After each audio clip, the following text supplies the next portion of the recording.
health and safety could be a short little item for each meeting. So I would encourage if anybody's got any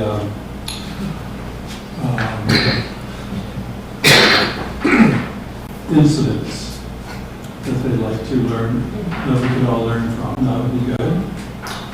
Or anything to do with gear, or like I was thinking we might get a little bit more into head respirator things, options there at some point. Anyway, the reason I wanted to talk today was that I actually, last weekend, well, the weekend before, I was teaching the 226 fundamentals of woodturning. And for the first time, I got whacked in the head by a student. It's a piece of wood coming off the leg. Fortunately, I had my safety glasses on, but unfortunately, the wood hit me so hard it drove the lens in my upper cheek, or below the eye. So the groove is going to be parallel to my aging lines, so I'm quite pleased about it. You could always use makeup. Okay, good. Or battle scars are just... Eyeshadow. So I was at one leg and I was just coming up. The person hadn't seen me and I was about to yell, "No!" And he whacked it into the wood in such a way that the piece flew off. It was about this size. And I was a goalie for quite a lot of my youth, so I had instinctive head movements. So I deked, but I didn't deke far enough. It was really fast. So I thought I would show you what happened. In a lot of incidents in safety, more than one thing can go wrong. More than one thing can contribute to an incident. That's often the case. I suspect that the piece that he had on the lathe was a spindle. We were making knobs. The chuck wasn't all that tight. So we were using these, is this thing on? Yeah. Okay. We were using these dovetail chucks. And unless the diameter that you're turning is exactly the diameter that this was machined, its points of contact are these corners. So that's like a concentrated load on the fibers of the wood. The wood collapses, and the way I think of it is it's always coming loose. So I periodically tighten it, and I instruct people to do that, but they're not always aware when they're first learning wood turning that they should continue to tighten it. So one of the things that I'm preparing for my older years is a snipe pipe. I don't put it on the end, like that would just bend the rod. So what Just hold that lower. Yeah, that's better down there. I don't put it like that because that'll just bend the rod. I just use it more like a cushion and extend a little bit of leverage, and that gives me a little more torque on it. Now, years ago, some guy asked me, "Can you over tighten it?" I said no, but then I didn't look at his biceps. He was a military reservist, and his biceps were bigger than my neck. And all of a sudden, I heard this twang, and he chewed a tooth. I don't know if you can see that in the video. The tooth broke right off. So now I just use this key. I just use the other side of it.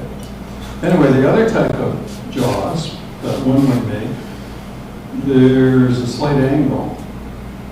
So they have 8 points of contact, but they're a straight jaw with teeth on them. I find the dovetails gives me more versatility in projects that I can hold with it.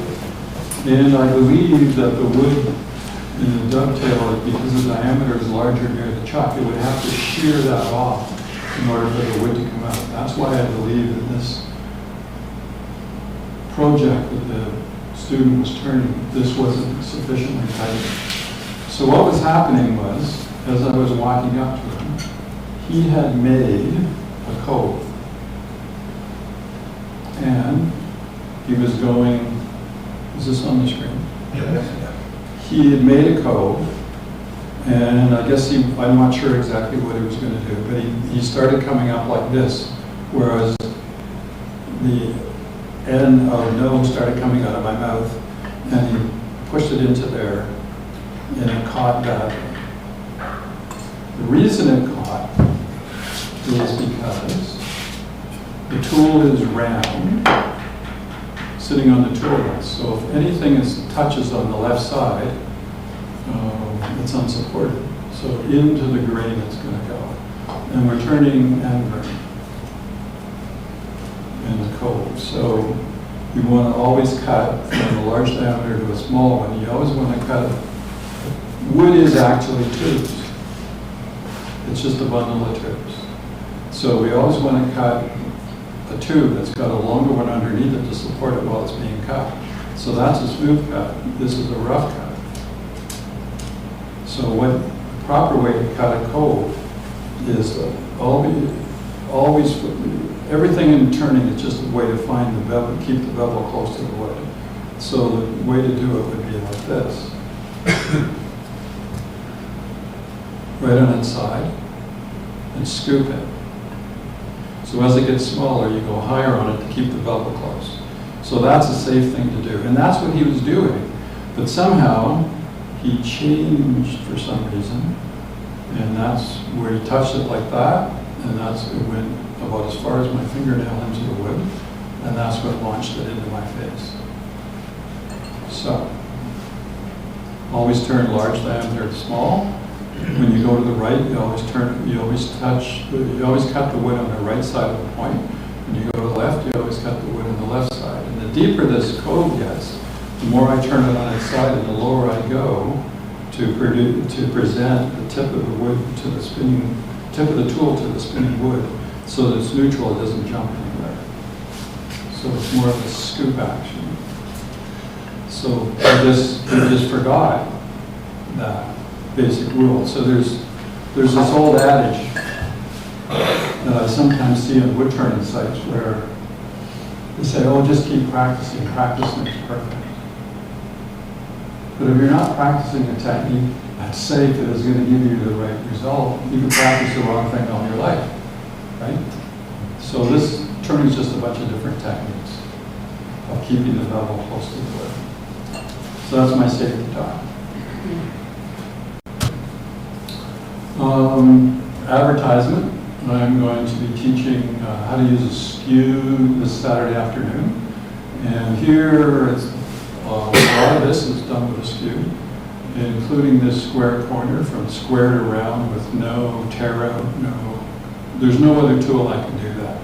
But if you don't use the right technique, you'll just get horrendous catches, as most of us know before we learn the techniques. And then in the morning, I'm going to go through all the turning tools and sharpen them. Okay, well, that ends my story. Thanks, Terry. Bert, it's all up to you. Okay. Well, thanks a lot for inviting me out here, and hopefully tonight we'll have some fun. I started turning some of these tower tops several years ago. Where did you get this? Anywhere? Yeah, should be able to. Can you still hear it? Yeah. Okay. So, so we started making these tower tops. They're a very simple device. Kids love them. I made them for my grandkids and a bunch of friends, and they're just a great conversation piece, and they're fun to turn. There's only two critical. It's not even critical. There's two important measurements on the whole thing, and they're not really measurements. They're relationships between the little point in here and this little recess in the tower top itself. And when those are right, you spin the top, and it'll stay on the tower. So the trick is to find out how to get there. Well, I didn't make the perfect ones the first time.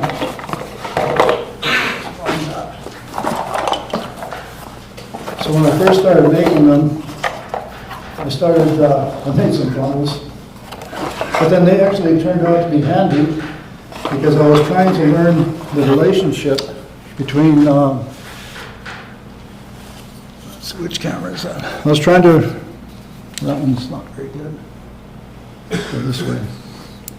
So the relationship between the end of the tower top and the protrusion. If it's sticking out too far, it may or may not work. If it's really far in, it may or may not work. So I made a couple of these and practiced with it to be able to change the distance out from the tower top. So again, this end here is too big for this size of a cavity. This cavity is a little better than 5/8 of an inch in diameter, and it's about 1/8 of an inch deep.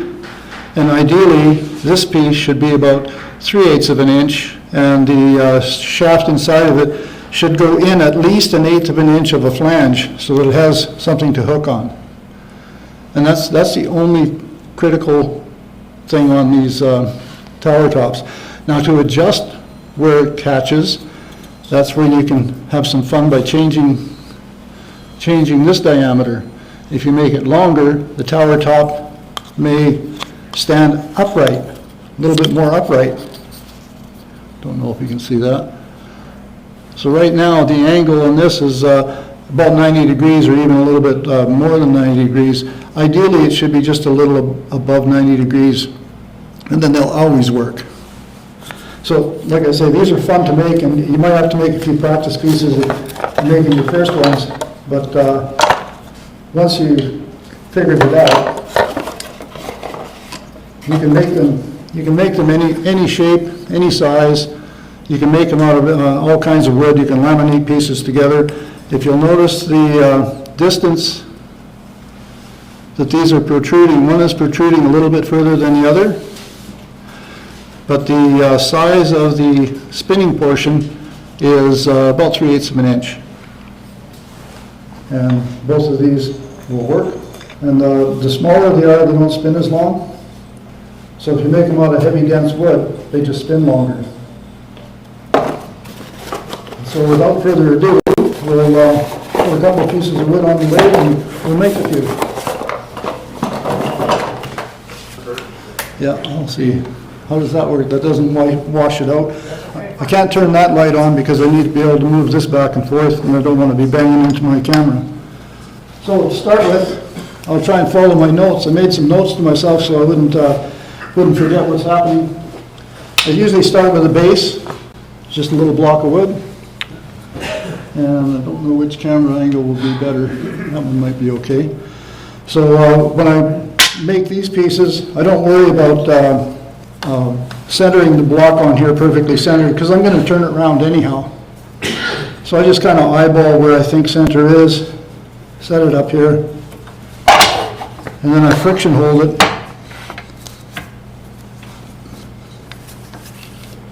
And I usually use a stab center, so it's got a bunch of little prongs on it. It holds it fairly secure.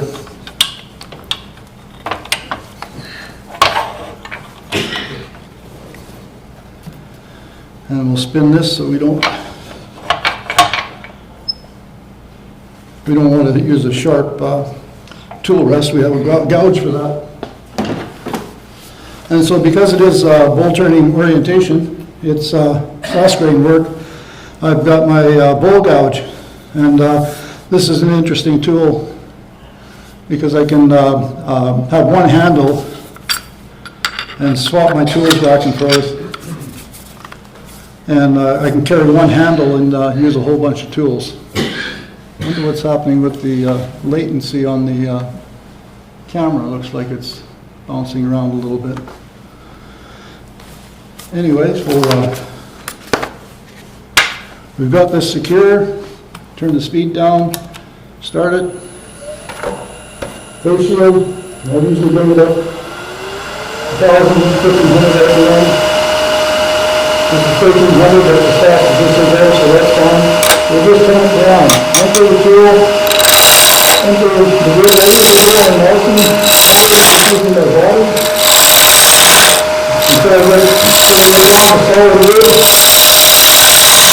And then just take the ends off, take the corners off. And you might notice I'm turning the tool right on my hip, anchoring it on the tool rail, and then I'm keeping the body not on line. It just gives me a long-hand control.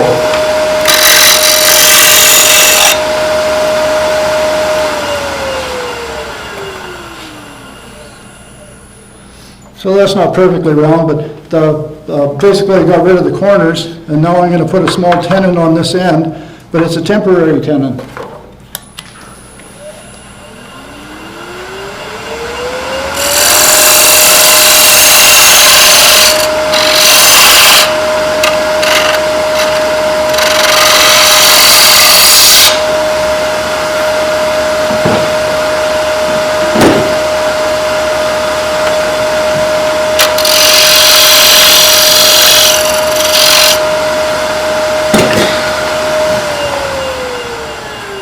And again, when I'm making these at home, I usually have a few blanks ready and available. So I'll just turn a second blank here in case something goes wrong with the first one. I'll have a second blank already ready to go. And you put the tool, keep the tool on the body. And I always try and put it into the wood to take the paint. And I keep the paint down until I get down to what I think is fairly good. I feel that's fairly good. And then I go ahead and bring the rest of the paint up. Again, just put a temporary tenon in here.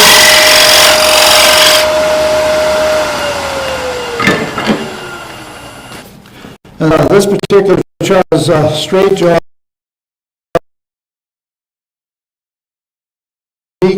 And I know right now this is a little bigger than a perfect circle, so as Terry had indicated, it's only catching probably the 8 points, but for our purposes here, it should be fine.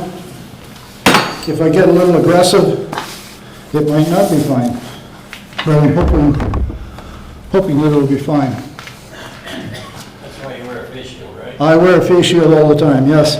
I don't know if some of you may have seen some of my videos that I've made. I've got a couple of videos that are safety moments that I've had in my shop, and one of them is really, really dramatic. It's got about 400,000 views, and it's where I was turning something and it came apart and it hit my face shield, pushed in, popped the lenses out of my glasses, didn't hurt me at all. It bent my phone in my pocket. And I sent that off to UVEX. They were pretty impressed as well, because there was no damage to anything other than my pride. So I posted it to YouTube because it's a good learning moment. Another good learning moment on the lathe is if you've ever bashed your elbow with your tailstock. I just drilled out a golf ball 3/4 inch and stick it on the end of the live center so that it gives you something to run up against. Okay, so now, bowl gouge again. Now I'm going to just flatten off the face, and I've got a tool for putting a recess in. I'm wondering if we can move this over. Is that better? Yeah. And that shouldn't bother me at all.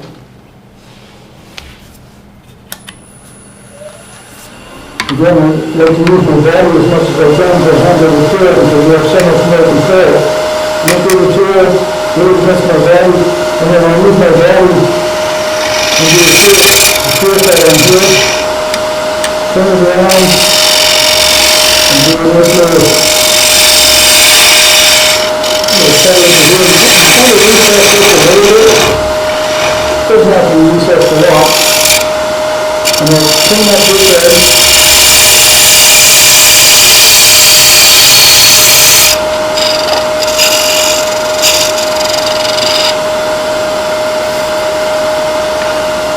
Clean this edge and round it over just a little bit.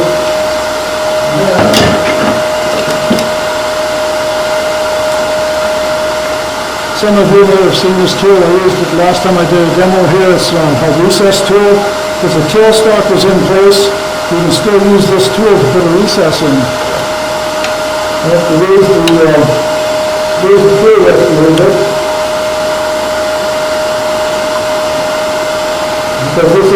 further. And we'll run the tool through in. And walk it into the center. Pick up the center.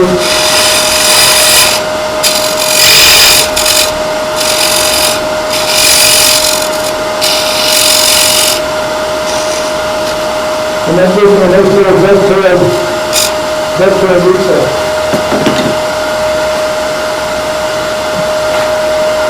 We don't do a whole lot of sanding on these. But if I was going to make a bunch of these, I would sand this to finish, because I'll be never coming back to this side or this piece again. And because I'm not coming back to this piece again, I'll even put a little bit of finish on.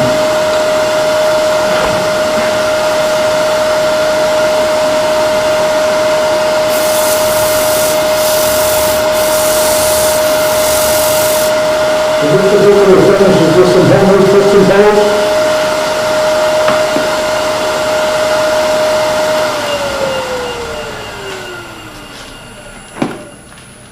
Some homemade what? Homemade friction polish.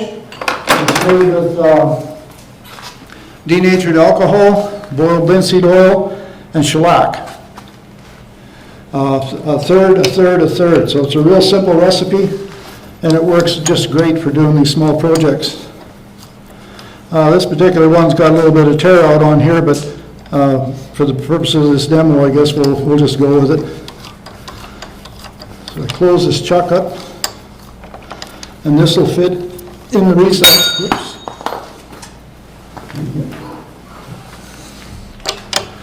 It'll fit in the recess. And you want to be careful that you don't tighten this too tight when you're in expansion mode, but it doesn't have to be super tight to hold. And again, with the face shield, if it was going to come off, you make sure you got your face shield on so it doesn't hit you. Even though it's a small piece of wood, it can still cause a little bit of damage. And we don't, first rule of thumb is don't put any blood on the wood, so.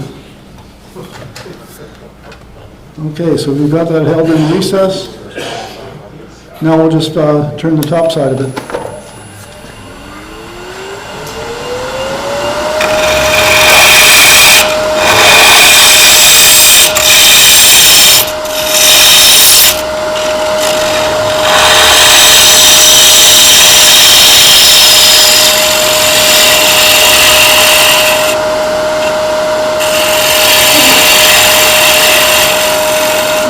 And that's kind of like a little bit of a nosy shape, let's put a little bit of interest in the base. And then we'll hold it in the center there. And give it a bit of a gradient grip. And we'll give it a little bit in the center. So that marks the center.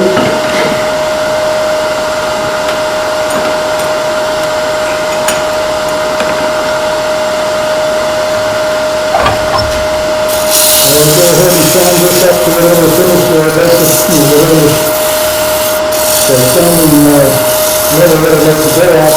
I've really got to any more of that thing done.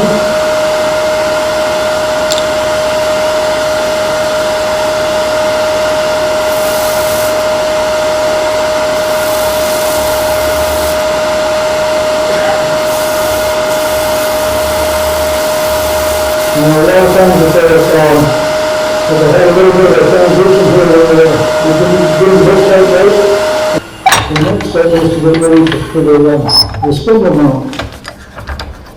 So for the spindle mount, okay, drill chuck in here. When I first started making these, I used to drill these 3/8 of an inch, 1/4 of an inch, or something like that. Until I found out that when I was making the spindles, I was having a quandary on how to hold the spindle. So I came up with the idea of using a 1/2 inch drill. Still working? Okay, turn the speed way down.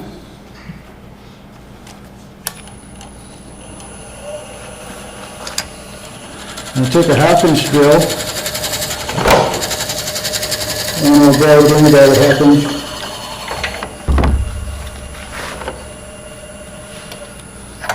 And basically, the base then is basically done.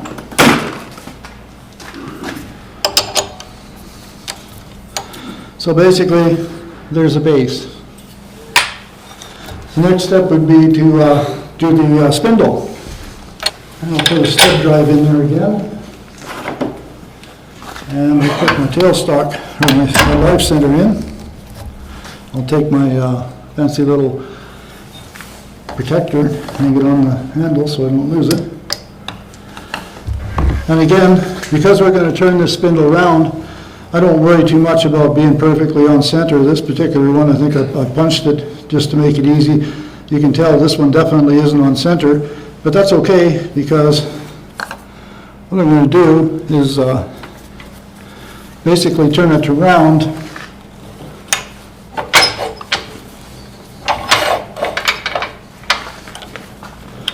Turn it around, and you can make any shape that you want on these.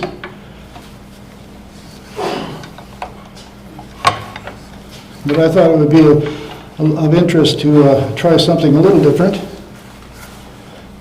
So we'll turn that around. And now to turn it around, you can use a spindle gouge, a bowl gouge, roughing gouge. I didn't bring a roughing gouge with me because I just generally use a bowl gouge to do the quick roughing on this, just to get it around.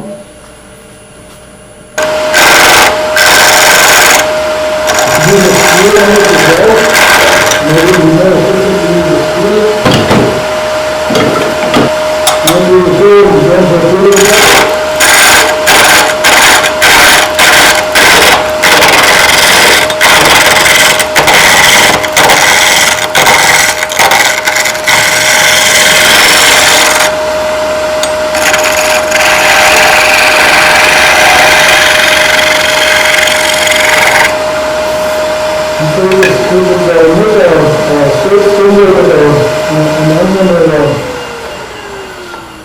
Any kind of a shape a person would like to have on there, but what I've just recently been doing is I leave the tailstock, or leave the headstock on center, and I take the tailstock and I move it out about as far as I can on the edge of this wood. And then we'll just make sure it doesn't hit the tail, or the tool rest. And then we can take a spindle gouge or a skew, and I think I'll probably use a spindle gouge because if I use a skew it might get a little exciting and I don't want to break the piece.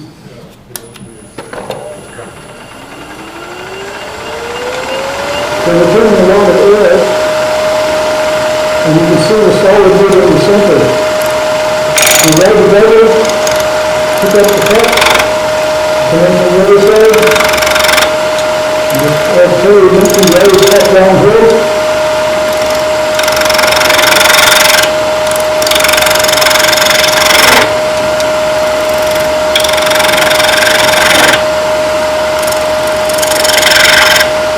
And then we'll just screw it down until I can see that in the solid wood.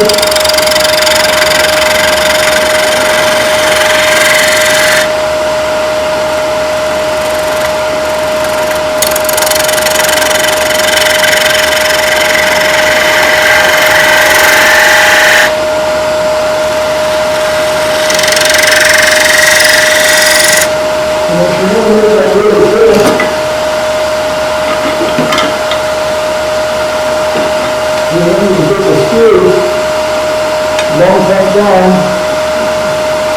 and then just follow it right into the valve, and you just clean the cut up so it's really nice and clean there. You won't be able to sound it there, so the only thing you can do now is use a screw, then you don't have to sound it.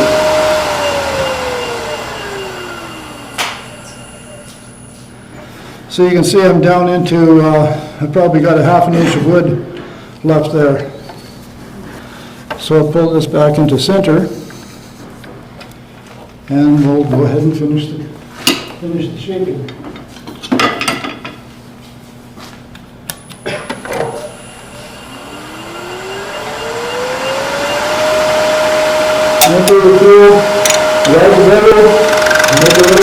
covered from one side, and then on the other side, and always cut downhill.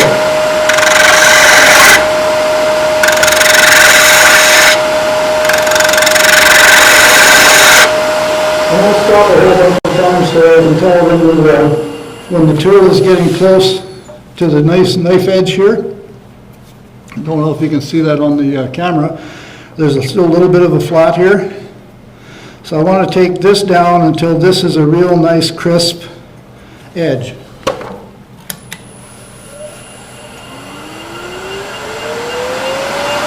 Get it up the spool and into the tool. I put the tool into my body, and I'm only using my fingers to kind of guide it. And then put in the tool, bring it close to the rib, open it up slightly, and then go my body and go the tool in.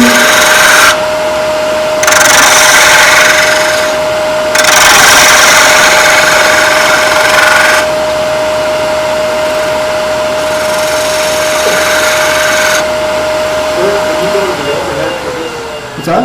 Can you go to the overhead camera for Yep. this part? Can do. Okay, so there, got a little bit of a rough edge there, but I can clean that up. I've got a fairly nice crisp edge all the way around here. All the flats are gone, and that's what I'm going for. So now I'm going to work on this side, and then we'll go ahead and size the tower top portion. I always do all this work first, because if this goes apart, and then I have everything else done, and then I'll have to come back and start all over again. I'm just going to clean this up just a little.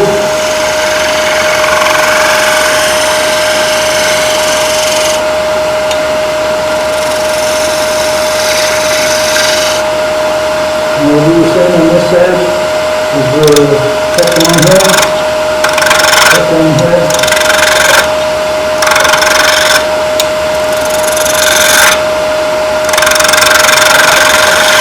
I don't know if you're able to see the ghost image on the camera, but I'm trying to stagger the ghost image and follow it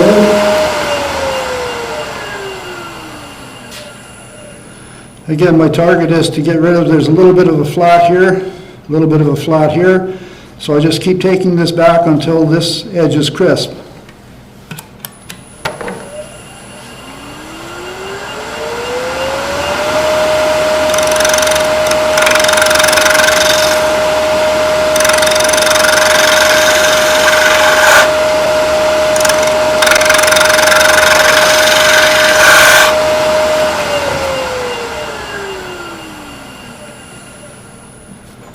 So now I can see I've got a fairly clean edge all the way around.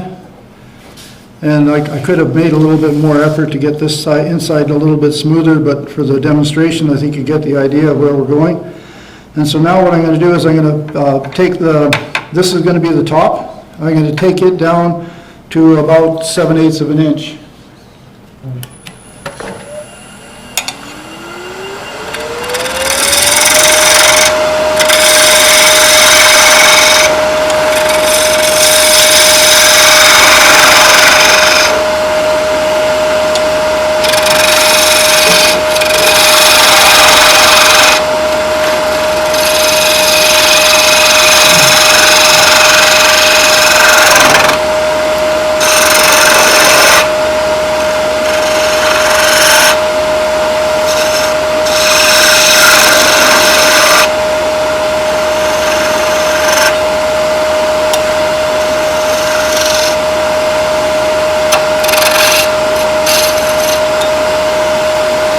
And then we'll take this bottom side down to the base.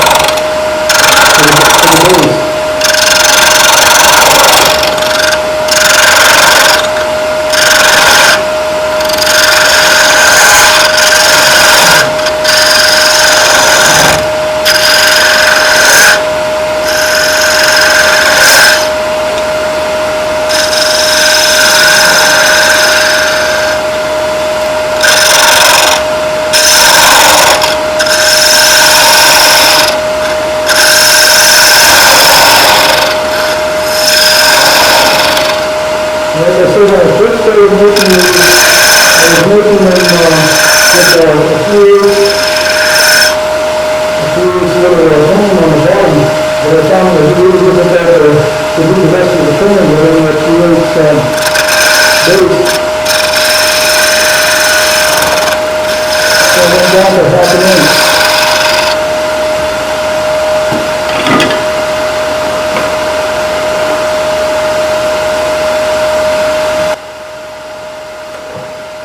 And then to make a tool to cut a half-inch turn, I just took a half-inch blade and I ground this side down so it's sharp. This point is a little bit longer than the cutting edge. I can lay this on the tool rest and I can just push it straight in and it'll cut a half-inch turn.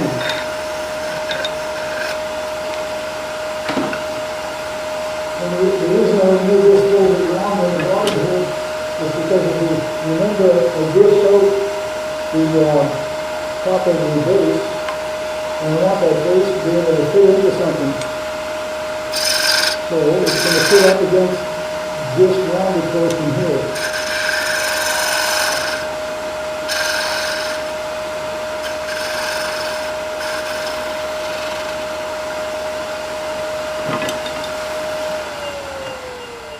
So now the challenge is I've still got to turn the detail on the end of this. So what I found that works best for me is I went and brought a spigot jaw chuck.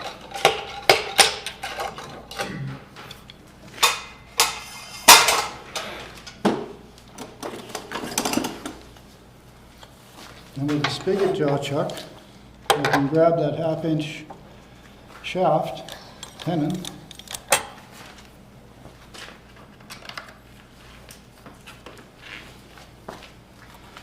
And this tenon is long enough that I can put it inside of here.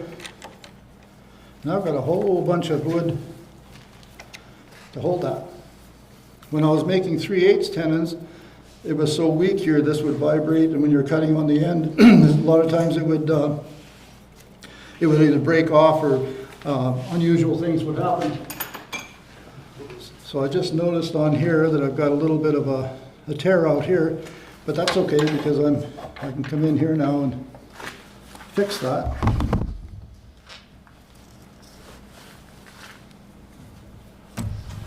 I'll fix that now. I'll use a skew to just touch that up a little bit.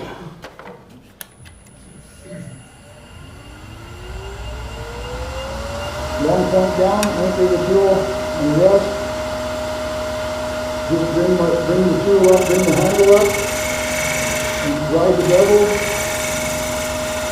and just follow the cut right over to the point. And make a little bit clean. Now comes the front part. We're going to face off the top of the pallet by using a skew. Anchor the tool, put the point down, and go really right up, and it'll vibrate a little bit. All you want to do is just get it straight. And it only has to be straight for a little bit of an eighth of an inch.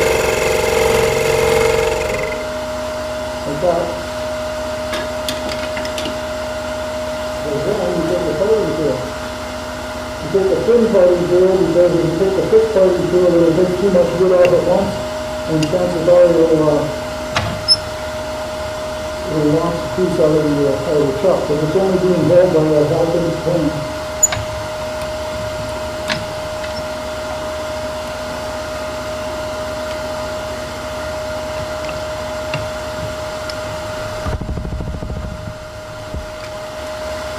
So that's wobbling, what looks like it's wobbling around a little bit, so I'll just double check the chucking.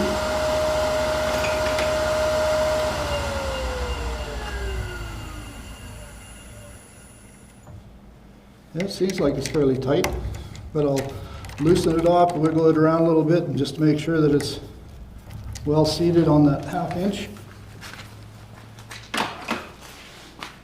And again, if this isn't in perfect, like if it's wobbling around, it doesn't really matter that much because by the time I'm done cutting it, it's going to be round. Even if I have to straighten the outside, I can still straighten the outside and it will be round to whatever the piece is turning at now. So I'm anchoring the tool on here, but I'm only taking little tiny cuts, about half of the width of the tool.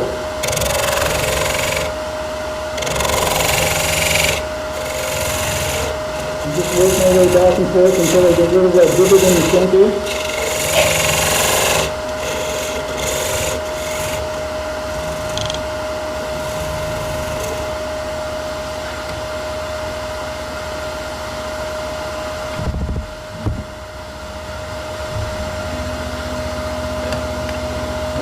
Just enough room. So, the other critical thing with these power tops is that this little recess in here should be as flat as you can make it. And so I'm just doing a kind of a shear straight sideways with it, and then I'll bring this out until it's about 5/8 of an inch wide.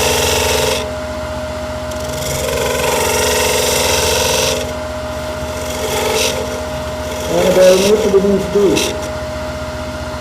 So we're just a little bit deeper.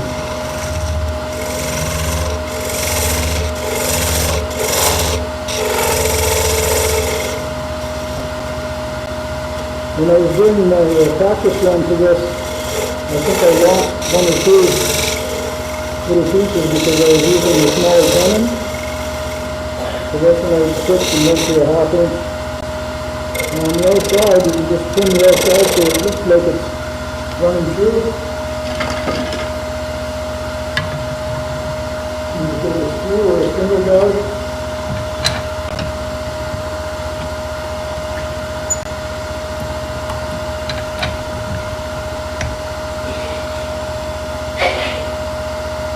Anchor the tool, I take the tool into my body so I've got control. If I don't have it on my body, it's kind of like chicken wing.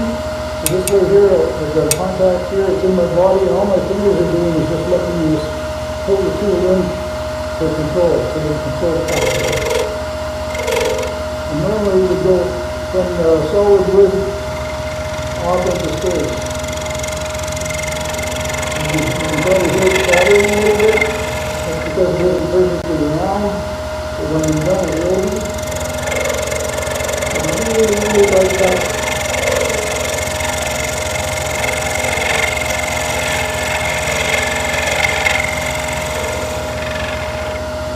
Up into space.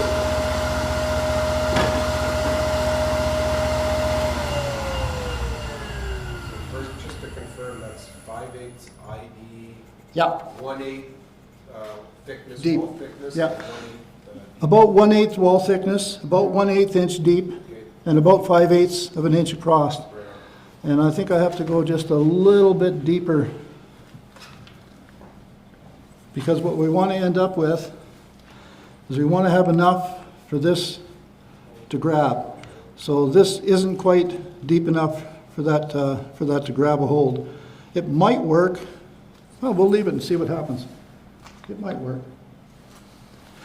Now I've got this tenon on here that was probably almost an inch long, and the hole in here is less than 1/2 inch. So it's really easy to deal with that. Because basically this piece is finished. I would have to sand each one of these at each stage of the game. I would just sand it to whatever finish that I'm wanting to finish it off at. But because this is going in a 1/2 inch hole, and this is kind of rounded a little bit, and this is dished out a little bit, if I just part this off, even if it's only 3/8 of an inch, it's going to go in the hole. This rounded portion is going to kind of seal against this rounded portion, and it kind of makes it hides the joint and makes it easy to do. I can part it off with the skew. Good, the overhead. Okay.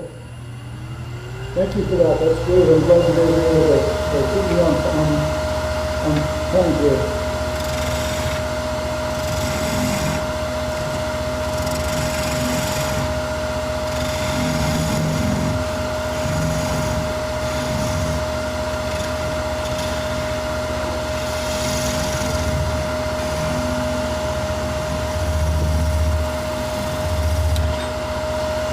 let's see, we'll try to hit the collarbone.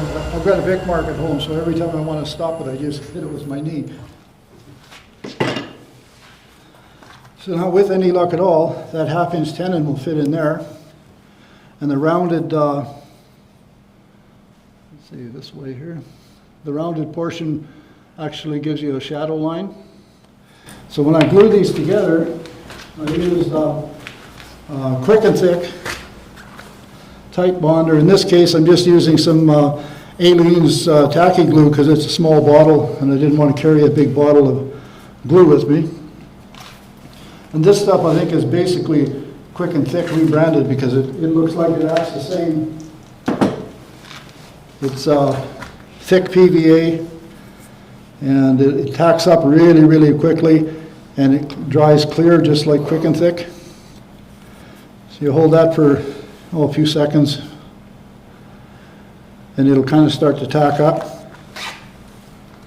And we'll leave that like that. Or maybe I'll set it on the table so the vibration doesn't knock it down. Then we get to the fun part. Making the tower, or making the top. I'll go back to the SC2 chuck.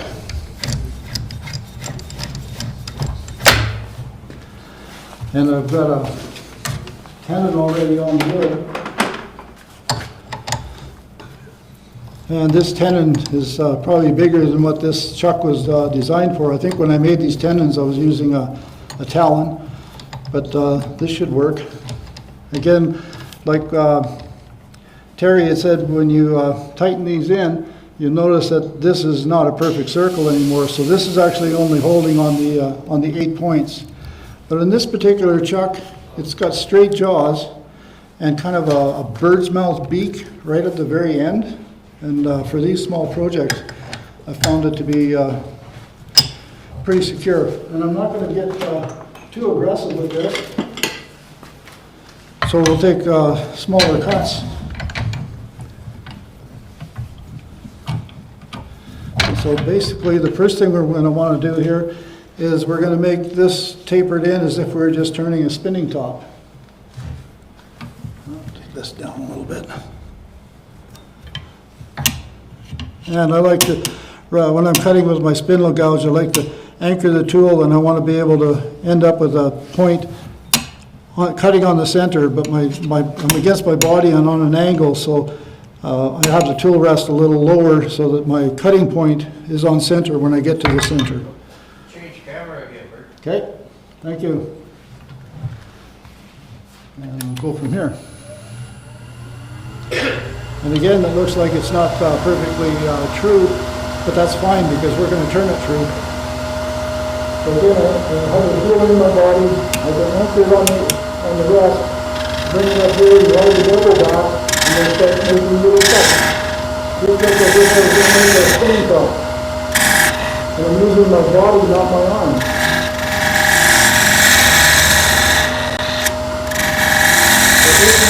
Is basically a practice test for the final shape of the spinning top.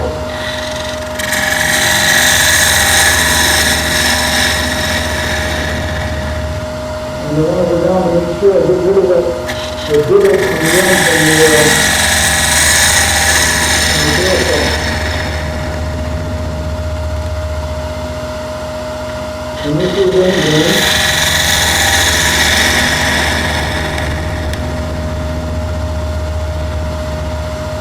Now is when you can make some decisions on how you want the top to look, because you can see that it's the point.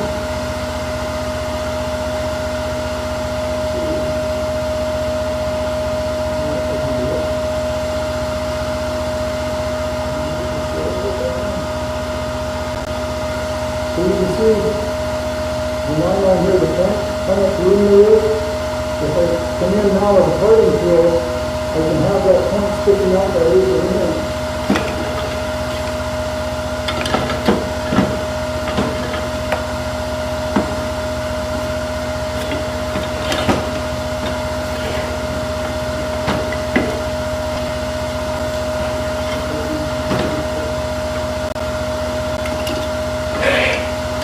So now you can look at choice of which fighting drill you want. If you want the point to be sticking out quite a bit further, then I would come in with this fighting drill, and the point then would be a little bit further south. Or I can go in with this fighting drill and get it a little bit closer. So I think I'll use the closer one first. Enter the drill, and I'm bringing it in, I'm eyeballing it where I think I want the edge of the spinner. Then taking this down to about 3/8 of an inch. Now I want to come back out here and I want to go in behind it. And go in behind that little thing and do it about 1/8 of an inch of a lift. And now the rest of it is just hollowing it out. You can hollow it out with another fighting tool.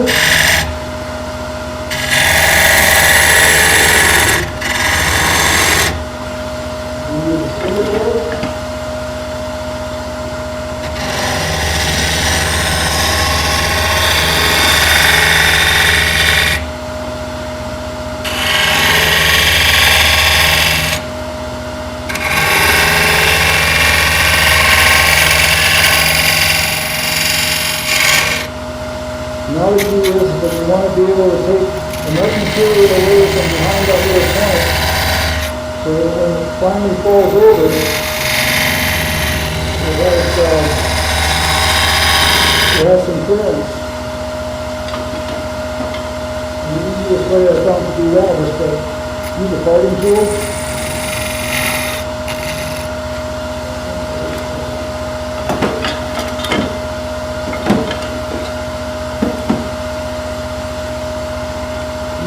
Parting tool and just kind of shear cut it almost like a miniature skewer. Just clean this little stem up. And that's basically it for the inside.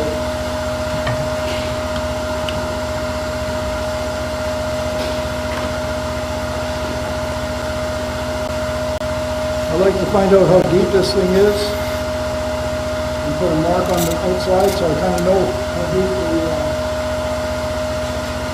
so I know how deep the little hollow is because I don't want to make another funnel. And we'll start here. And we'll screw this up so it's nice and sturdy right on the table.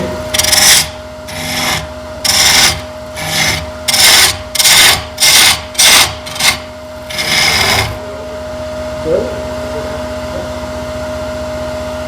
So basically we're riding the double. Looking at the top, rolling and pushing in at the right. And we're trying to cut downhill. And we're going to make the handle. But I'd like to put a little embellishment on this, on the back side of this little top. So in order to put a little bit of embellishment, we're going to have to change shield. Just make the handle a little bit smaller. And then we come in here. You might hear that there's a little bit of a screwing going on. Let's look at that. That'll be some embellishment.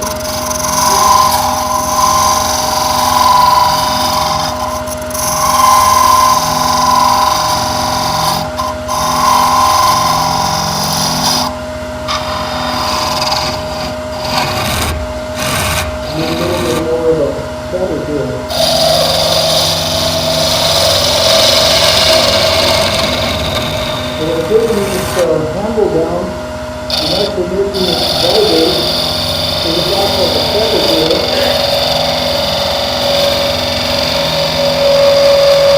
There is a screw open a little bit.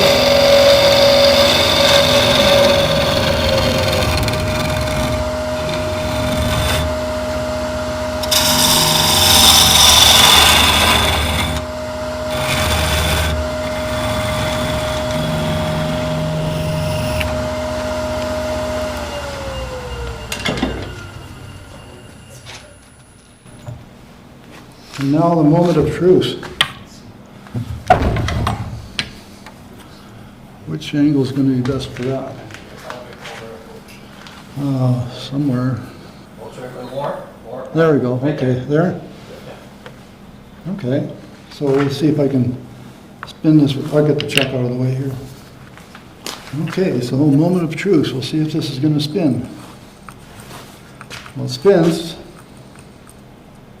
You can tell it's not really flat on the tower because it's wobbling around as it's spinning. But oh my gosh, look at that, it stayed. Any questions? Yeah, stop to that, could you do it again, please? Absolutely, no problem.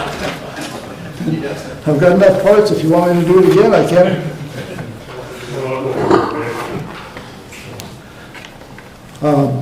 Seriously, if you want to see another top made, I can make another top part. Most of these parts are pretty basic. It's just a base with a hole in it and a spindle of any shape. Again, the critical nature of making the top is to get the distance between here and the bottom so that it has room to hang. And on this one here, the angle is just a little less than 90 degrees, and that's about the right size. If you change the thickness of this, it will hang down a little bit more, but chances are it might also pop itself out. So I always try and target to have it 90 degrees or a little bit less.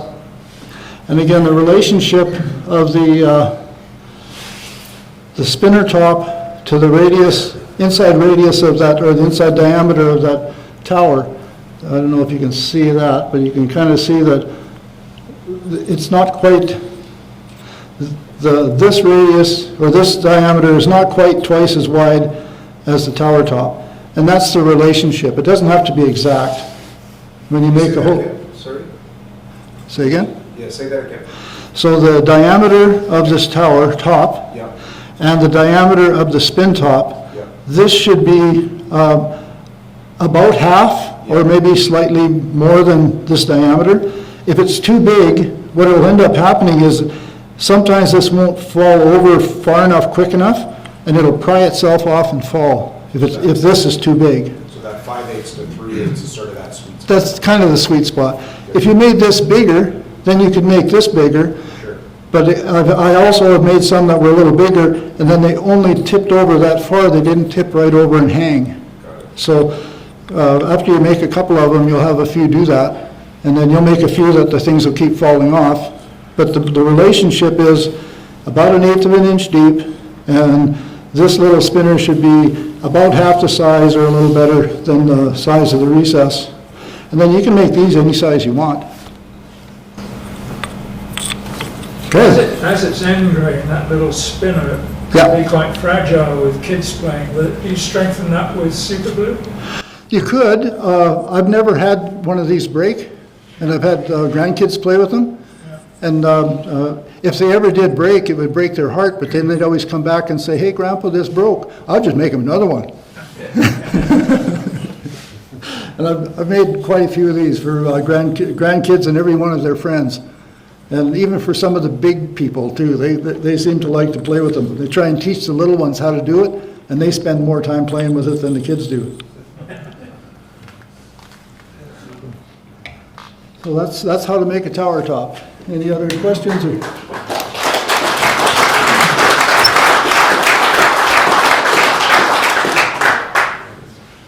Very good, Bert. Thanks very much. Well, you're very welcome.